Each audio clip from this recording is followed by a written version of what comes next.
everyone, this is Renee Romeo of ReneeRomeo.com. You're here today to learn how to paint an entry door without brush marks. Now, I know a lot of you want a beautiful, flawless finish on your entry door because you only have one chance to make a great first impression. Now, you do need some proper tools and you need proper preparation in order to get the beautiful, flawless finish that you're searching for. So the first thing you need to do is assess any damage that's occurred in between paintings of your front door. And in my case, you can see here that this is really sun faded. The sun hits this door most of the day. So with the discoloration that's going on, I can run my hand over the top of it and I can feel some flaking too.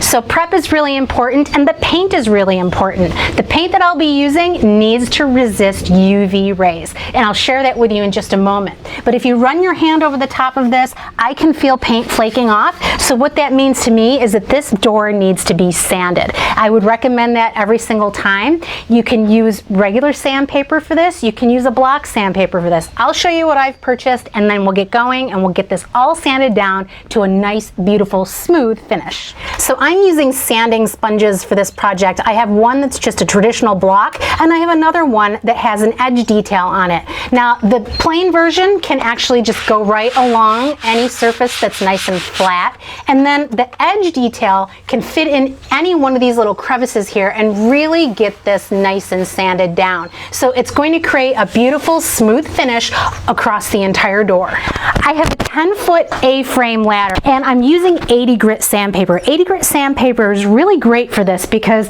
it'll take the finish down just enough, rough it up just enough so that the new paint can adhere properly.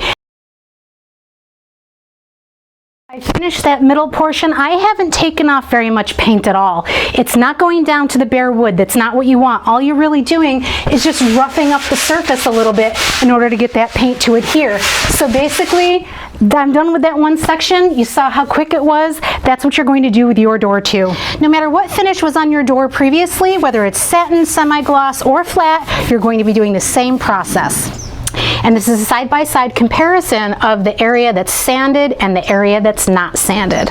So use the flat sponge for any flat area and then use that angled sponge to get into every single crevice.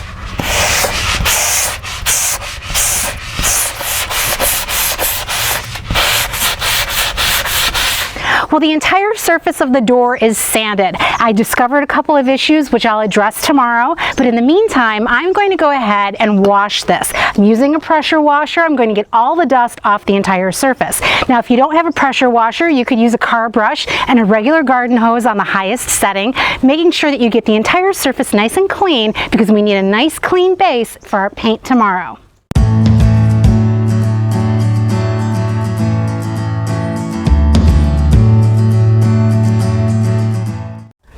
Well, it's painting day and I'm going to share with you my secrets on how to paint a front door without brush marks. Now, you do need a few little tools here. So you need a paint cup like this. It's really easy to handle. You can put it in one hand and paint with the other. Speaking of paint brushes, I have a 2-inch sash brush. This is the type that has the angle on the top. I also have a 3-inch version in case I come across an area that's a little larger. I can use a larger brush for this. I also have a tube of caulk. Now, my caulk happens to be exterior and it's in a dark brown. Try to make it match your paint color as best you can. And the most important part of the entire project is your paint. Now, I have Bare Marquee paint. It's in an exterior semi-gloss. Now, the reason why I'm going with a semi-gloss versus a flat or a satin is A, because it's easier to clean, and B, this is automatically going to make your paint project super smooth. That's what semi-gloss paint does for this project. So if you're using a satin or you're using a flat, you really should use a roller for this. I'm using paint brushes, but the great thing about semi-gloss paint is that it's automatically going to smooth out as it dries. So that's really the key secret here, and I'm going to share with you a couple of other tips as I get going so that you get the flawless finish on your front door that you want. So the first question is, where do you stop and start on a project this big so that you don't get obvious marks in your paint?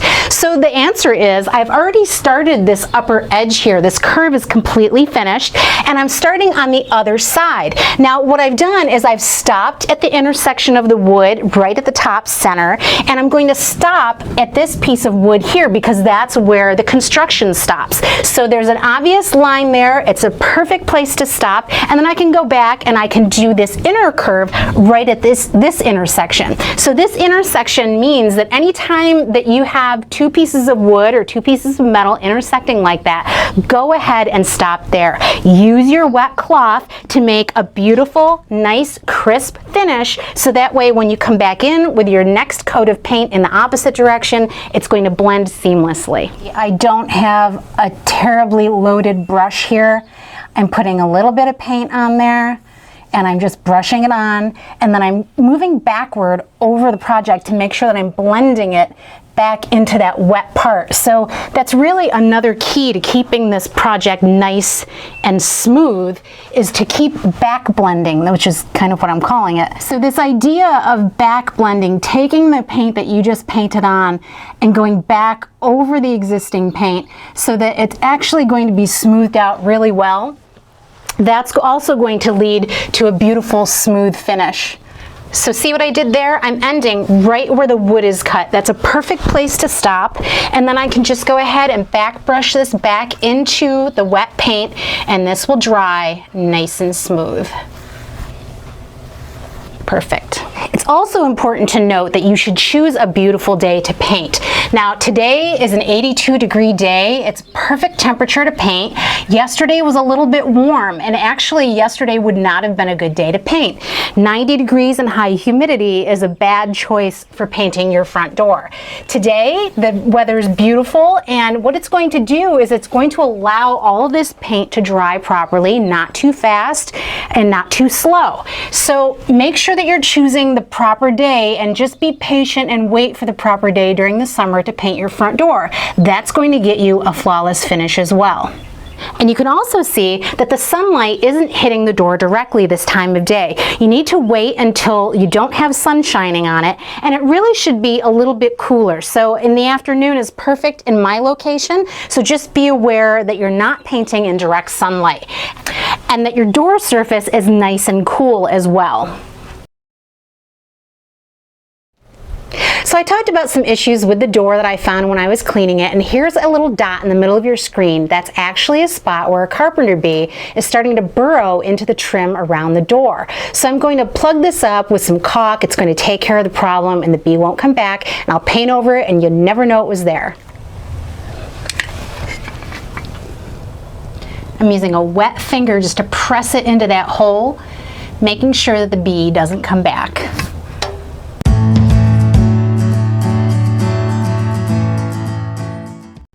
And then I'm coming up to my second issue. Now you may have side lights, then you may have areas like this that have come apart. So I need to fill this in with caulk. And what I'm doing here, I'm just taking my caulk gun that I've cut at a 45-degree angle. I've poked the inside, and then I'm just going to be pressing this in to this crevice. So it really needs to be filled in. You don't want to leave any of these areas exposed because that's what causes rot. And speaking of rot, if you'd like to see a video of me repairing rot on a door, let me know in the comments below this video, and I'll produce one of those for you as well.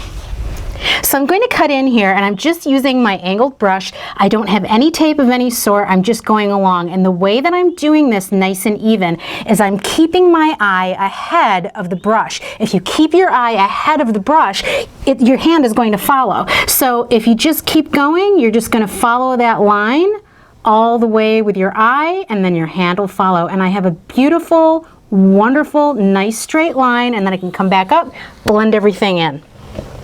And then if you have very porous wood like I do here, you need to press the paint in. So I'm going to be going back and forth over this surface until it actually adheres to all of it.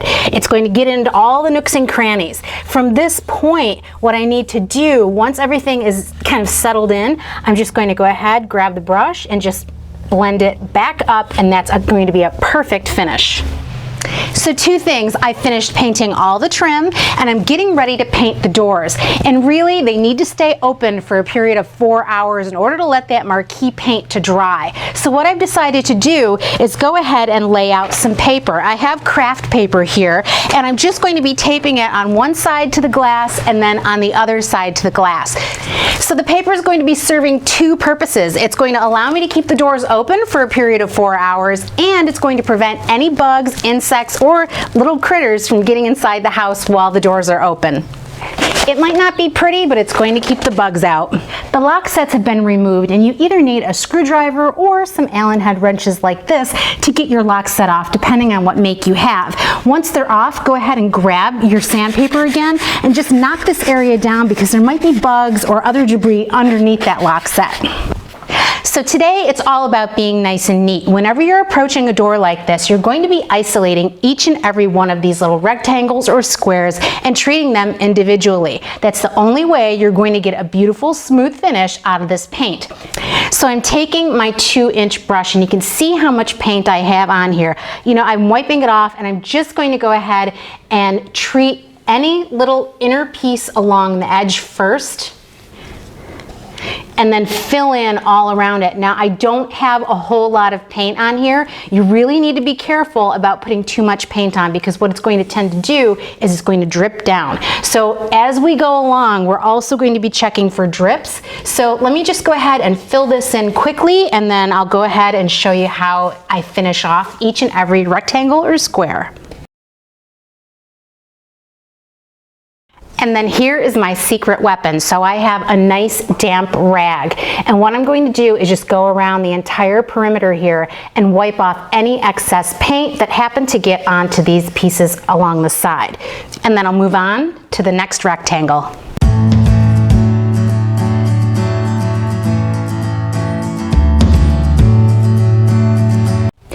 All the inner panels on the door are painted, so I'm going to be starting on the raised areas all the way around these rectangles and squares.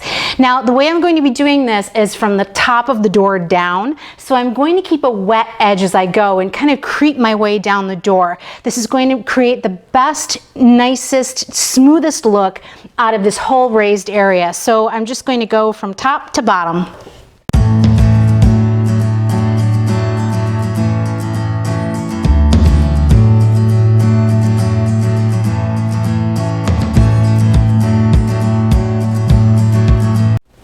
Well, already there's a beautiful sheen on this door. I'm going to let this dry 4 hours and then install the lock sets.